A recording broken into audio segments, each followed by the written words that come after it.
ಕರ್ತನಿಗೆ ಶುಭಗಳು, ನಿಮ್ಮೆಲ್ಲರಿಗೆ ಶುಭಗಳು. ಚೆನ್ನಾಗಿದ್ದೀರಪ್ಪ? ನೋಡ್ರಿ, ಮೊದಲು ಸಮುವೇಲನ ಪತ್ರಿಕೆ 17ನೇ ಅಧ್ಯಾಯ 17ನೇ ವಚನ. ಒಂದು ದಿವಸ ಇಷಯನು ತನ್ನ ಮಗನಾದ ದಾವೀದನಿಗೆ, ಈಗೋ ಇನ್ನೂ 30 ಸೇರು 10 ರೊಟ್ಟೆಗಳು, ಇವುಗಳನ್ನು ತೆಗೆದುಕೊಂಡು ಶೀಘ್ರವಾಗಿ ಪಾಳ್ಯಕ್ಕೆ ಹೋಗಿ ನಿನ್ನ ಅಣ್ಣಂದಿರಿಗೆ ಕೊಡು. ಇಲ್ಲದಿದ್ದರೆ 10 ಗಿಣ್ಣನ ಗಡ್ಡೆಗಳನ್ನು ತೆಗೆದುಕೊಂಡು ಹೋಗಿ ನಿಮ್ಮ ಅಣ್ಣನಿಗೆ ಕೊಡು. ಕ್ಷೇಮ ಸಮಾಚಾರವನ್ನು ವಿಚಾರಿಸ್ಕೊಂಡು ಬಾ, ಹೆಂಗಿದ್ದಾರೆ ಅಂತ ಕ್ಷೇಮ ಸ್ಥಿತಿಯನ್ನು ಕೇಳಿಕೊಂಡು ಬಾ ಅಂತಂದು ಹೇಳ್ತಾ ಇದ್ದಾನೆ. ಇಂದಿನ ದಿವಸ ಆತ್ಮೀಯ ಯುದ್ಧವು ನಾವು ಮಾಡ್ತಾ ಇದ್ದೀವಿ. ದೇವರಿಗೆ ಸ್ತೋತ್ರ. ಕರ್ತನು ನಮ್ಮನ್ನು ಪ್ರೀತಿಸ್ತಾ ಇದ್ದಾನೆ, ಪರಿಶುದ್ಧರಾಗಿ ಜೀವಿಸಬೇಕು ಅಂತಂದು ಹೇಳ್ತಾ ಇದ್ದಾನೆ. ನೋಡ್ರಿ, ನಶಿಸಿ ಹೋದ ಆತ್ಮಗಳನ್ನು ರಕ್ಷಿಸುವುದಕ್ಕೆ ದೇವರು ನಮ್ಮನ್ನು ಕರೆದಿದ್ದಾನೆ. ನಮ್ಮೆಲ್ಲರನ್ನು ನಂಬಿಕೆಯಿಂದ ಸಿಲುಬೆ ಹತ್ತಿದ್ದಾನೆ. ಒಂದು ಕೆಲಸವನ್ನು ಕೊಟ್ಟು ತಾಳ್ಮೆಯಿಂದ ಮಾಡ್ರಿ ನೀವು ಅಂತ ಹೇಳ್ತಾ ಇದ್ದಾನೆ. ನೋಡ್ರಿ, ನಾವು ತಾಳ್ಮೆಯಿಂದ ನಂಬಿಕೆಯಿಂದ ಮುಂದಕ್ಕೆ ಹೋಗ್ತಾ ಇರಬೇಕು. ನಾವು ನಂಬಿಕೆ ಇಡುವಾಗ ದೇವರು ನಮ್ಮನ್ನು ಪ್ರೀತಿಸ್ತಾರೆ. ನಮ್ಮ ಹೆಜ್ಜೆಯಲ್ಲಿ ಹೆಜ್ಜೆ ಹಾಕುತ್ತಾ ಬರ್ತಾರೆ. ನಮಗೆ ವಾಕ್ಯವನ್ನು ನೀಡ್ತಾರೆ, ನಮಗೆ ಶಕ್ತಿಯನ್ನು ಕೊಡ್ತಾರೆ, ಆತ್ಮೀಯವಾದ ಶಕ್ತಿಯನ್ನು ನಮಗೆ ನೀಡ್ತಾರೆ. ನಮಗೆ ಆತ್ಮೀಯವಾದ ಶಕ್ತಿಯನ್ನು ನೀಡಿ ನಮ್ಮನ್ನು ಬಲಗೊಳಿಸ್ತಾರೆ. ನೋಡ್ರಿ, ಅಬ್ರಿ 11:4 ನಂಬಿಕೆ ಇಲ್ಲದೆ ದೇವರನ್ನು ಮೆಚ್ಚಿಸುವುದು ಅಸಾಧ್ಯ. ನಂಬಿಕೆ ಇಲ್ಲದೆ ದೇವರನ್ನು ಮೆಚ್ಚಿಸುವುದು ಅಸಾಧ್ಯ. ನಂಬಿಕೆ ಇರಬೇಕು, ನಂಬಿಕೆಯಿಂದ ಜೀವಿಸಬೇಕು, ನಂಬಿಕೆಯಾಗಿ ನಾವು ಮುಂದಕ್ಕೆ ಹೋಗಬೇಕು. ಊಟ ತಗೊಂಡು ಹೋಗಿದ್ದಾನೆ ಯಾರು? ದಾವೀದನು. ಆ ಊಟವನ್ನು ಕೊಟ್ಟು ಗಿಣ್ಣದ ಗಡ್ಡೆಗಳನ್ನು ರೊಟ್ಟೆಗಳನ್ನು ತೆಗೆದುಕೊಂಡು ಹೋಗಿ ಕೊಟ್ಟರೆ ಅಲ್ಲಿ ಏನು ನಡೀತಾ ಅಂದರೆ, ಯಾರೂ ಯುದ್ಧಕ್ಕೆ ಹೋಗ್ತಾ ಇಲ್ಲ. ಯಾರು ಯುದ್ಧಕ್ಕೆ ಹೋಗ್ತಾ ಇಲ್ಲ. ಆ ಯುದ್ಧದಲ್ಲಿ ಅಪಜಯ, ಸೋಲು. 40 ದಿನಗಳಿಂದ ಅಲ್ಲಿ ಸವಾಲಾಗ್ತಾ ಇದ್ದಾನೆ. ಏನಂತ? ನನ್ನ ಹತ್ರಗೆ ಬಂದರೆ ನೀವು ಒಬ್ಬರು ಬರ್ರಿ, ನಾನು ಒಬ್ಬನು ಬರ್ತೀನಿ, ನಿಮ್ಮನ್ನು ಸೋಲಿಸ್ತೀನಿ. ನಮ್ಮನ್ನು ಇಲ್ಲದ್ರೆ ಸೋಲಿಸ್ರಿ. ನನ್ನ ರಾಜ್ಯವು ನಿಮಗೆ ದಾಸತ್ವ ಆಗುತ್ತೆ, ಇಲ್ಲದ್ರೆ ನಿಮ್ಮ ರಾಜ್ಯವು ನಮಗೆ ದಾಸತ್ವ ಆಗುತ್ತೆ ಅಂತ ಹೇಳ್ತಾ ಇದ್ದಾಗ ದಾವೀದನು ಬಹುಶೂರದಿಂದ ಹೋಗಿ ಒಂದು ಕಲ್ಲನ್ನು ತೆಗೆದುಕೊಂಡು ಹೋಗಿ ಒಂದು ಏಟು ಹೊಡೆದು ನುದುಟ್ಟಿಗೆ ಬಿತ್ತು. ಆ ಬೊರ್ಲ ಬಿದ್ದ ಗೊಲಿಯಾತನನ್ನು ಅವನ ಕತ್ತಿ ತೆಗೆದುಕೊಂಡು ಕುತ್ತಿಗೆ ಶಿರಸ್ತ್ರಾಣ ಮಾಡಿಬಿಟ್ಟ, ಕುತ್ತಿಗೆ ಕಡ್ದುಬಿಟ್ಟ. ಈಗ ನಮ್ಮ ನಾಯಕನು ಸತ್ತನಂತ ಫಿಲಿಪ್ತರು ಎಲ್ಲರೂ ಓಡೋಗ್ಬಿಟ್ರು. ಈಗ ಯುದ್ಧ ನಡೀತು. ನಾವು ಆತ್ಮೀಯ ಯುದ್ಧವನ್ನು ಮಾಡ್ತಾ ಇದ್ದೀವಿ. ನಿರಂತರವೂ ದೇವರ ಆಧರಣೆಯನ್ನು ಹೊಂದಿಕೊಂಡು ನಾವು ಯುದ್ಧವನ್ನು ಮಾಡ್ತಾ ಇದ್ದೀವಿ. ಅನುಭವ, ನಮ್ಮ ಜೀವಿತದಲ್ಲಿ ಅನುಭವ ಎಲ್ಲಿದೆ? ಶ್ರಮೆಗಳು, ಕಷ್ಟಗಳು. ನಾವು ಯುದ್ಧ ಮಾಡಬೇಕಂದ್ರೆ ನಮ್ಗೆ ಏನು ಬೇಕು? ಆತ್ಮೀಯ ಹೋರಾಟ. ಆತ್ಮೀಯ ಹೋರಾಟದಲ್ಲಿ ನಾವು ಯುದ್ಧದಲ್ಲಿ ಮುಂದಕ್ಕೆ ನಡೀಬೇಕು. ಎಫೆಸಿಯವರ ಪತ್ರಿಕೆ 6ನೇ ಅಧ್ಯಾಯ 10ನೇ ವಚನ ನೋಡಿದರೆ, ಯುದ್ಧವು ನಡೆಯುವ ದಿನದಲ್ಲಿ ವೈರಿಗಳನ್ನು ಎದುರಿಸುವುದಕ್ಕೆ ಜಯಶಾಲಿಗಳಾಗಿ ನಿಲ್ಲುವುದಕ್ಕೆ ಆಗುವಂತೆ ದೇವರು ದಯಪಾಲಿಸಿದ ಸರ್ವಾಯುಧಗಳನ್ನು ಧರಿಸಿಕೊಳ್ಳಿರಿ. ಸರ್ವ ಆಯುಧಗಳನ್ನು ಧರಿಸಿಕೊಳ್ಳಿರಿ. ಏನು ಸರ್ವ ಆಯುಧಗಳು? ಎಲ್ಲಿರ್ತವೆ? ಎಲ್ಲಿ ಸಿಗ್ತವೆ ಅವು?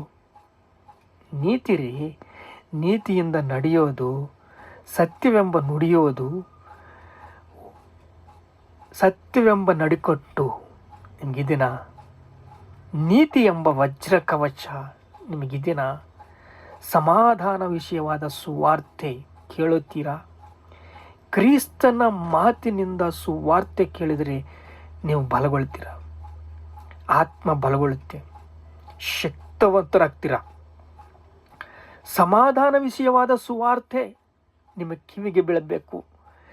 ಯಾವಾಗ ನಿಮ್ಮ ಕಿವಿಗೆ ಬೀಳುತ್ತದೋ ಆಗ ನೀವು ಬಲವಾದ ಶಕ್ತರಾಗ್ತೀರ. ಯುದ್ಧವು ನಡೆಸುವ ದಿವಸದಲ್ಲಿ ವೈರಿಗಳನ್ನು ಎದುರಿಸುವುದಕ್ಕೆ, ಜಯಶಾಲಿಯಾಗಿ ನಿಲ್ಲುವುದಕ್ಕೆ, ಶಕ್ತರಾಗುವುದಕ್ಕೆ ದೇವರ ದಯಪಾಲಿಸಿದ ಸರ್ವಾಯುಧಗಳನ್ನು ನೀವು ಧರಿಸಿಕೊಳ್ಳಬೇಕು. ನಂಬಿಕೆ ಎಂಬ ಗುರುರಾಣಿ, ಸಿದ್ಧ ಮನಸ್ಸು, ಕೇಡಿನ ಅಗ್ನಿಬಾಣಲು ಆರಿಸುವುದಕ್ಕೆ ಶಕ್ತರಾಗಿರ್ರಿ. ರಕ್ಷಣೆ ಎಂಬ ಶಿರಸ್ತ್ರಾಣವನ್ನು ಪವಿತ್ರಾತ್ಮನು ಕೊಡುವ ದೇವರ ವಾಕ್ಯವನ್ನು ಹಿಡ್ಕೊಂಡು ಯುದ್ಧ ಮಾಡಿರಿ. ನೀವು ಯುದ್ಧ ಮಾಡಿದಾಗ ಕರ್ತನು ಗೆಲ್ತಾನೆ. ಪರಲೋಕದಲ್ಲಿ ಅನೇಕ ಮಂದ್ರ ನಮ್ಮನ್ನು ಒಪ್ಪಿಸ್ಕೊಳ್ತಾನೆ. ನನ್ನ ಮಗನು ನೋಡು ಗೆಲ್ತಾ ಇದ್ದಾನೆ. ಈಗ ಪಾಪ ಮಾಡೋನು ಪಾಪಕ್ಕೆ ದಾಸನು. ಪಾಪ ಮಾಡೋನು ಯುದ್ಧ ಮಾಡೋಕ್ಕಾಗಲ್ಲ, ಹೆದರ್ಕೊಂಡ್ಬಿಡ್ತಾನೆ. ಹೆದರ್ಕೊಂಡ್ಬಿಟ್ರೆ ಯೇಸು ಕ್ರಿಸ್ತನ ತಲೆ ಬಗ್ಗಿಸುವಾಗ ನಾವು ಮಾಡಬಾರ್ದು. ದೇವರು ನಮ್ಮನ್ನು ಪ್ರೀತಿಸ್ತಾ ಇದ್ದಾನೆ. ದೇವರು ನಮ್ಮನ್ನು ಒಳ್ಳೆ ಕುರುಬನು. ಒಳ್ಳೆ ಕುರುಬನು ನಮಗೆ ಏನು ಮಾಡ್ತಾನೆ? ದಾರಿ ಹೇಳ್ತಾನೆ. ನಮ್ಮ ಹೃದಯದಲ್ಲಿ ಬಲಗೊಂಡ್ರೆ, ದೇವರ ವಾಕ್ಯವು ನಮ್ಮ ಹೃದಯದಲ್ಲಿ ಇದ್ದರೆ, ನಮ್ಮ ಹೃದಯವು ಶುದ್ಧವಾಗಿದ್ದರೆ, ನಮ್ಮ ಕೈಗಳು, ಕಾಲುಗಳು, ಅಂಗಗಳೆಲ್ಲ ನೀತಿಗೆ ದಾಸರಾದರೆ, ದೇವರಿಗೆ ದಾಸರಾದರೆ ನಾವು ಯುದ್ಧವನ್ನು ಜಯಿಸ್ತೀವಿ. ನೋಡ್ರಿ, ಕೀರ್ತನೆ 23:1 ಏನು ಹೇಳ್ತಾ ಅಂದರೆ, ಯೆಹೋವ ನನಗೆ ಕುರುಬನು, ನಾನು ಕೊರತೆ ಪಡೋದಿಲ್ಲ. ವೈರಿಗಳಿಂದ ನನಗೋಸ್ಕರ ಔತಣವನ್ನು ಸಿದ್ಧ ಮಾಡಿದ್ದಾನೆ. ಔತಣವನ್ನು, ವೈರಿಗಳೊಂದಿಗೆ ಔತಣ ಅಂದರೆ ಶತ್ರುಗಳ ಮಧ್ಯೆ ಊಟವನ್ನು ಬಡಿಸುತ್ತಾನೆ.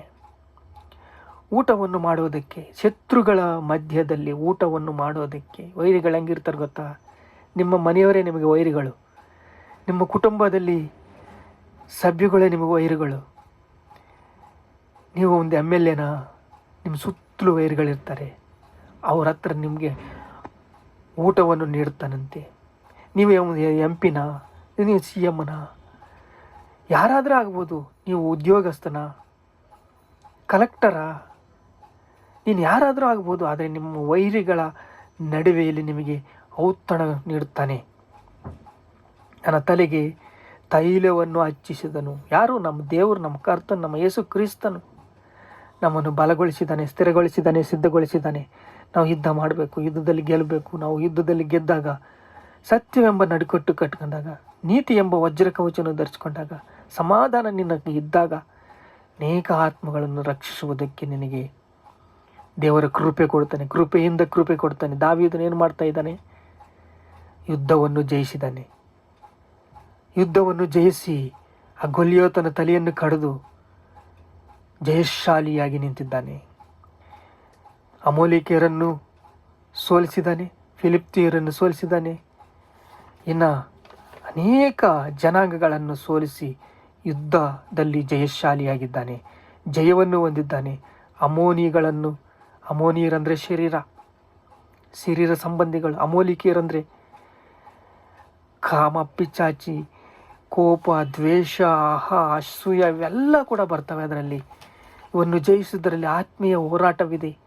ಆತ್ಮೀಯ ಹೋರಾಟದಲ್ಲಿ ನೀವು ಜಯವನ್ನು ಹೊಂದಿದಾಗ ದೇವರ ಕೃಪೆಯಿಂದ ಕೃಪೆಗೆ ನಮಗೆ ಕರ್ಕೊಂಡು ಹೋಗ್ತಾನೆ.